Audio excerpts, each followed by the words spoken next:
was on, I dreamed it all. Ever since I was young, they said I won't be nothing. Now they always say congratulations. Work so hard, forgot how to make it. What up, guys? It is Cam Gwynn talking at you, and congratulations, Post Malone and Quavo. Yeah, the reason why we're starting with that song is because we are going to congratulate two people. Villanova for winning the March Madness tournament, way to be, and Post Malone for finally giving us a time frame on when we can expect his album.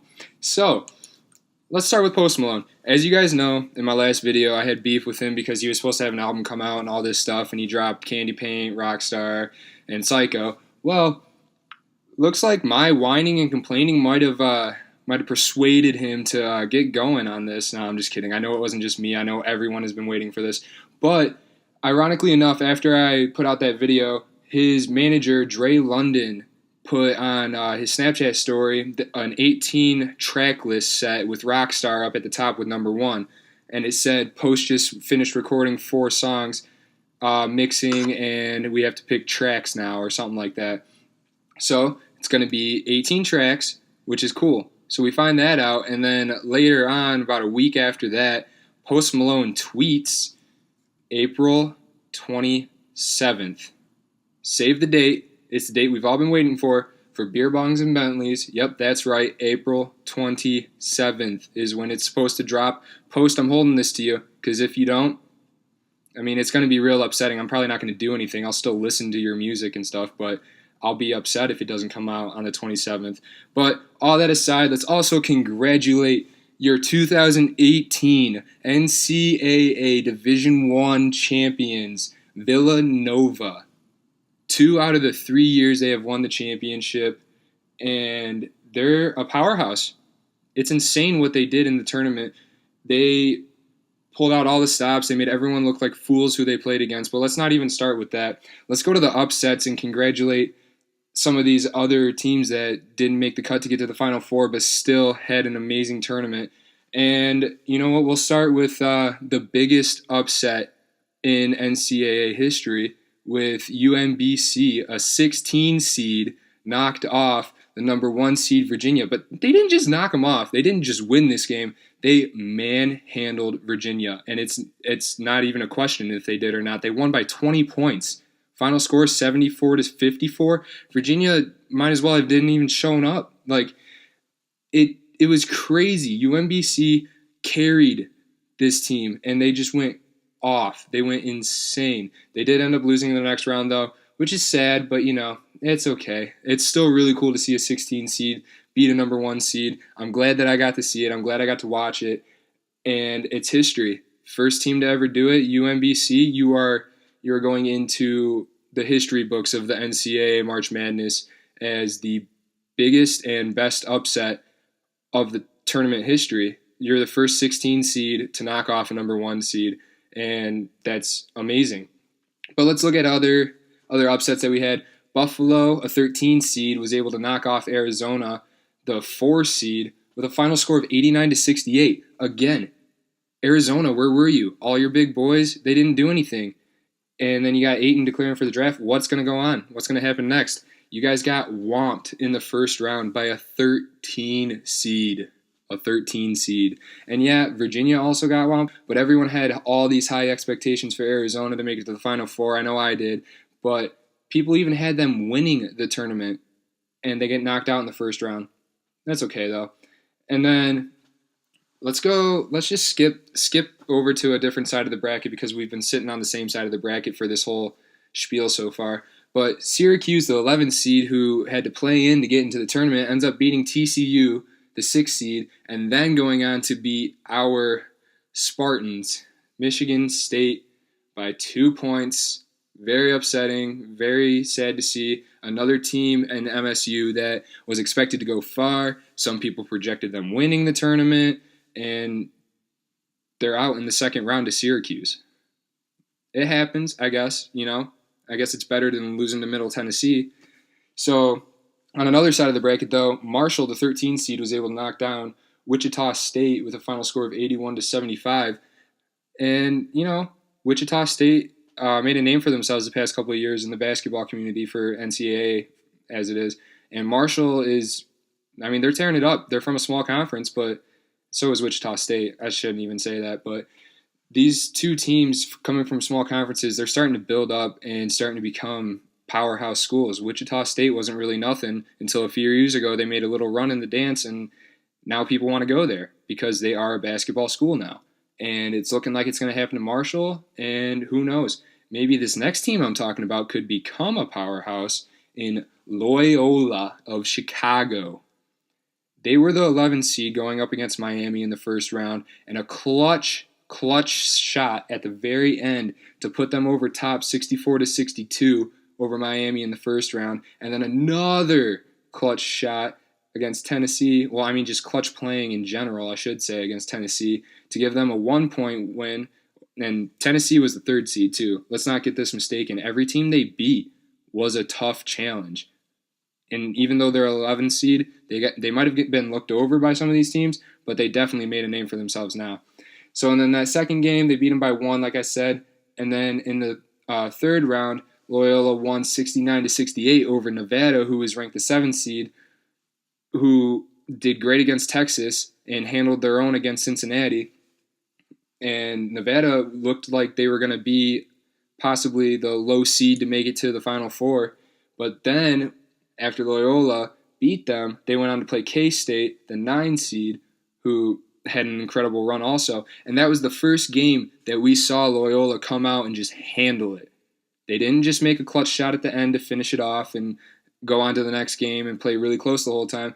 They handled business. They went in. They felt like they were ready for the rest of the way, and it showed. I mean, they ended up beating K-State by 16 points with a final score of 78-62. I mean, that's pretty good. Not going to lie. And then they ended up, I mean, you do the math. They played those games. They got to the Final Four. But the only issue was they had to go against Go Blue, Michigan, U of M. And U of M, obviously, they handled it. They handled business. They went to the final against Nova. But like I mentioned before, Nova just went crazy this whole tournament. The lowest differential in score that they had was against West Virginia with a score differential of 12 points. They beat every team they played by at least double digits. In their first game against Radford, who is the 16 seed against the 1 seed, you don't expect much, obviously, but they ended up winning by 26 points. They won by 23 points against Bama in the next round, the 9 seed. And then, like I said, West Virginia after that, who I thought was going to give them their biggest fits. And according to the numbers, they did, but it still wasn't enough to get over this Villanova offense and their strong defense, too. No matter how good West Virginia's defense is, their offense, the offense for Villanova, I should say, was just way, way too much. And then they went and played Texas Tech, who was a 3 seed, beat them by 22 points, went on to play Kansas, the other number 1 seed in the Final Four, beat them by 16, and then went on to the final with U of M. And I teared up a little bit, but it was kind of amazing to see Villanova just absolutely handle everything that was thrown at them. Michigan came out guns blazing, don't get me wrong. Mo Wagner started off strong, but once they shut down Mo Wagner, Michigan kind of disappeared. Their offense couldn't flow. They were trying to play hero ball, it looked like a little too much, and they weren't playing like a team like they should have been playing. That's how they got to the final, was playing like a team. Their offense was coinciding very well. Like, everyone was working really, really well together. And then they shut down Mo Wagner in the beginning, and nothing happened after that. Michigan's offense was essentially taken away from them. And then the final score was 79-62, and that's a 17-point differential. That's a big deal. That's a big point differential for a final. And I'm not going to sit here and say that U of M didn't show up or anything, but Nova just came prepared.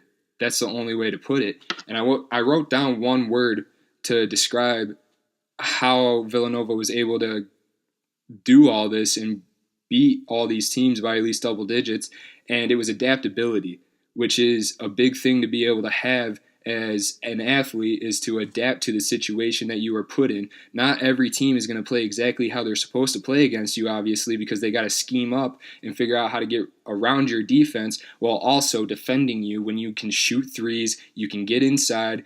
not every player, but most of the players on your team have a good mid-range shot. It's hard to play defense against this team, obviously. And like I said, they shut down Mo Wagner. Michigan didn't adapt. That was the difference right there. Nova didn't think that Wagner was going to be the driving force at the beginning. Well, he was. And what happened after they figured out that he was going to be the driving force? They shut him down. They said, no more. You're not going to be scoring on us much. And it worked. Simple as that. It worked. They adapted, and Michigan didn't adapt. If Michigan would have adapted and would have worked the ball around a little bit more, maybe it would have been a different story. I'm not saying that Michigan would have won or anything. Nova probably still would have won, but it would have been a closer game. No adaptation from Michigan's side, and that's where it went, I guess. But all in all, great tournament. I have never seen a tournament packed with upsets like this. We had a sweetheart, Loyola Chicago, and we got to meet Sister Jean, who just recently threw out the first pitch at the Cubs game, which is pretty cool.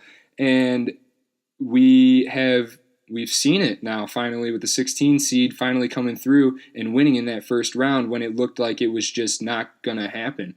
It looked like we would never see any sort of thing like that.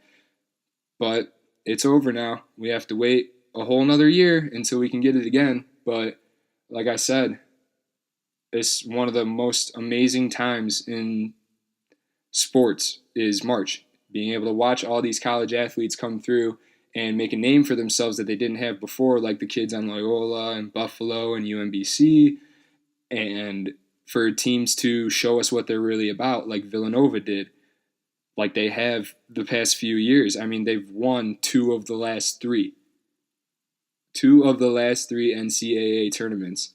That's crazy. They're a great team. Wright is a great coach. He's got all these kids working with him and fitting around his scheme and getting behind what his game plan is. And his game plan and mentality is to win. He's a winner for sure in the suit game and on the court. So last week I had, like I mentioned already, I had beef with Post Malone. Well, I have beef that revolves around sports actually, and it's with a team that I've always held near and dear to my heart, that I've always loved, and I'm getting kind of sick of seeing now, which kind of sucks. But the Pistons. Tom Gores, I got beef with you, man. And there's a lot of things that I can start with, but let's just start with a sound bit that I heard the other day of him talking about the season being officially over for the Pistons and everything. He essentially said, changes need to happen, but I don't know what.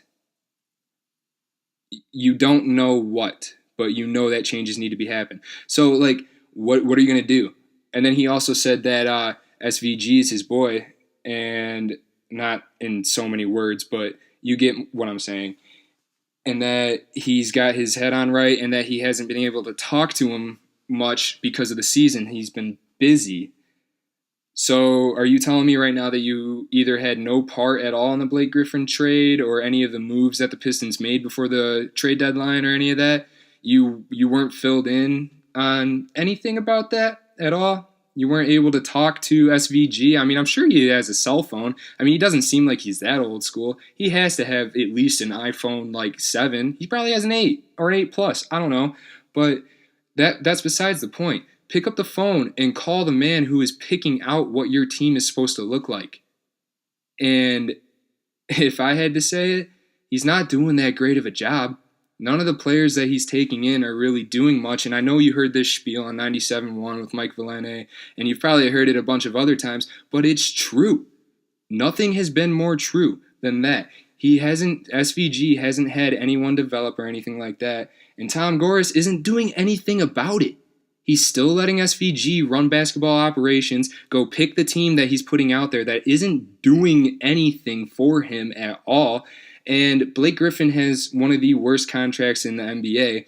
And then you're overpaying Andre Drummond also. Reggie Jackson is hurt almost all the time, along with Blake Griffin. So how do you expect those three people who are supposed to be our star players to really play well when two of them are injury prone and the other one, I mean, he's in all the time, but he's got a bad contract. So how are we going to filter in other good players to stem off of these three people? Even though let's be honest, those three people aren't the three people you want in a team if you're trying to win a championship. I'm not trying to go for playoffs. I want a championship back in Detroit. I reminisce when I was younger watching them beat the Lakers and watching them lose to the Spurs. I cried when I watched Manu Ginobili hit that three-pointer and I knew it was over. I want that passion back in the Pistons, and I can't seem to find it because we have this out here. We have this team. This is what we have. This is what we've been given. And it's sad. Like, I've been a lifelong Pistons fan, and I've tried to stay with them, but every time it seems like we get a player who can develop really well, like a Tobias Harris, we just kind of get rid of them and then try to bring in somebody else. But you had Tobias Harris, who I think is going to eventually be a star. I think he's got a high ceiling for what he can be able to do. I've seen him post up inside and body down somebody, back him down into the paint, and just turn around and make an easy bunny shot. And I've also seen him drain a three in someone's face, too. The very next play. It happens. He could have been the centerpiece to what this team could be, what the future could have looked like, but you decided to get rid of him. For what? Not much. That's the only way to put it.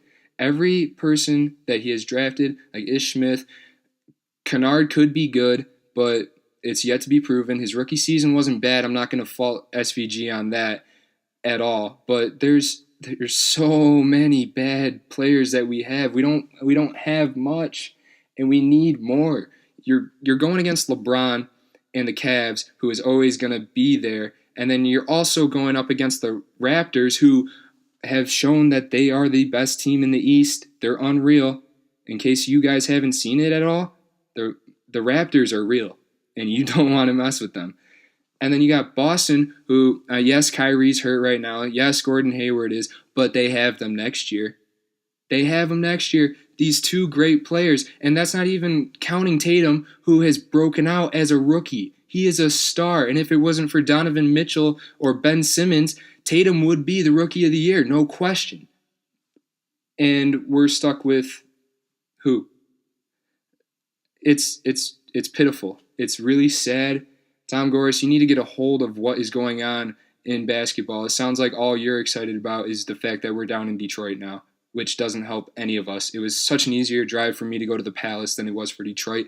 And that's why I haven't been to a game yet. That's why I haven't been to LCA, because it's too much. And then parking in Detroit versus parking in the Palace. The Palace had its own, setup, and it was great. It was awesome when it was in Auburn Hills. But, whatever. That's my beef for the week. Tom Gores, fix this team. Please, get a hold of it. And you got to start by firing SVG. I know you've heard it a bunch, but maybe one more time, In my last beef, it kind of panned out for me well. So, Tom Gores, make it happen so then my beefs can always be real. So, there's always this segment that I like to do where I just tell you what I've been listening to, essentially. And this week it goes like this. The song that I've been listening to, that I've been just jamming out to, is Moonlight by Jay-Z off of his 444 album. It's essentially making fun of the rap game and what it's become, which is awesome. Who better to do it than Hove? One of the kings of rap. He'd be on Mount Rushmore if there was a Mount Rushmore for rap. There's no question about it. He's essentially saying that everyone is sounding the same. Makes sense. Yeah. And that all the flows are stolen and recreated. He even says some of the lines that every rapper tends to say lately. And respect to Jay-Z for doing that, for real. And then an album I've been listening to is Double or Nothing, which is Big Sean and Metro Boomin. It's their collab album that dropped last year. But you can't go wrong with listening to Big Sean, right? I mean, the song Go Legend, it's a good way to start out the album, and then you just go in to Pull Up and Wreck, Who's Stopping Me, So Good, which is a song that I've been jamming to, not gonna lie. And Savage Time is awesome. In Tune, that's another great song. Reasons. One of my favorites is the final song to cap off this 10-track album is No Hearts, No Love. I mean, it's an awesome song. It's got a catchy hook. Everything behind the song that Sean says is awesome. I love it. And obviously, for an artist that I've been listening to lately, I mean, why not Post Malone? I mean, I love his music. Stoney was a great album. Candy Paint is a great song. Rockstar is a great song. And so is Psycho. You can't go wrong with Post Malone. He's got a nice voice. He can rap. I mean, I'm saying everything that everyone already knows. And I'm real excited to finally get to hear Beer Bongs and Bentleys. So that's why I've been listening to Post so much.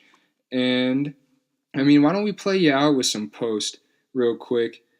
One of my favorite songs that has come out recently, Candy Paint. Thank you guys for listening. If you like what you heard, go ahead and subscribe to make sure that you get updated when I'm dropping new videos.